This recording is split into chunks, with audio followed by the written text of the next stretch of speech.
afternoon, everyone. Thank you for attending our press conference today on a very exciting day for Leatherneck Athletics and for the women's basketball program. Here shortly we have our Athletics Director, Dr. Tim Van Alstine. He'll give some opening remarks. Then he'll introduce our women's basketball coach, J.D. Gravina. Afterwards, we'll open up for the questions from media members only for both Dr. Van Alstine and Coach Gravina. So at this time, let me introduce Director of Athletics, Dr. Tim Van Alstine.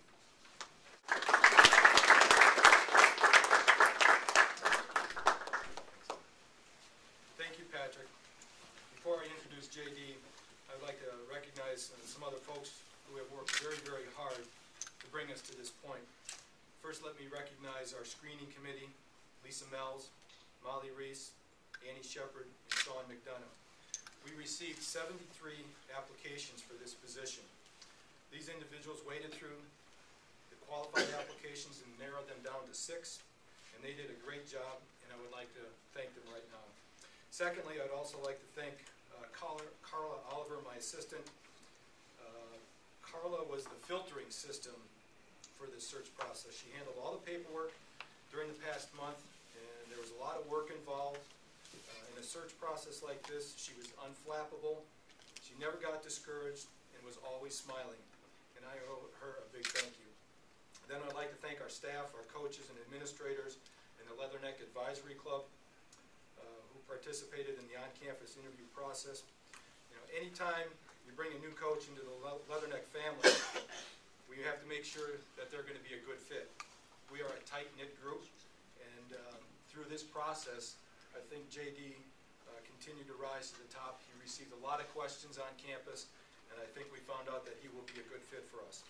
As I mentioned earlier, we received 73 applications for this position. Applications came from every region of the United States and even some international interest. And this validates everything we already know about the vast interest and the desire to work at Western Illinois University and wear purple and gold. At the end of the process, J.D. Gravina rose to the top. Making decisions like this is a difficult task, and we know that many different constituencies like to weigh in on the process. And quite frankly, that's why these processes sometimes take a little bit longer than originally expected. Also, I know there have been some questions about the required qualifications, specifically regarding the master's degree. This is not a university requirement. Rather, this is an athletics department philosophy that is embedded with the university's core value of academic excellence. We value academic excellence, and requiring a master's degree for our coaches and our senior staff who work at an institution of higher education confirms that value.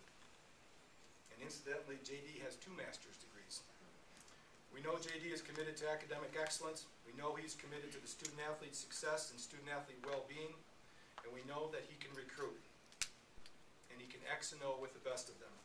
During the process, I spoke many times with Marty Bell, the athletic director at Quincy. I have a lot of respect for Marty, and I value his opinion.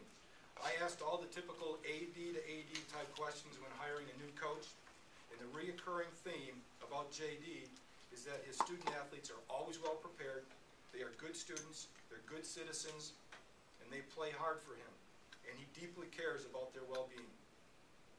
Marty said that there is always a positive energy on JD's teams. I've already received several very positive, encouraging comments about JD, and I hope that you share my excitement and enthusiasm for what lies ahead with JD Gravina leading our women's basketball program. I would also like to introduce his wife, Meredith, the other member of the most important member of the Gravina family.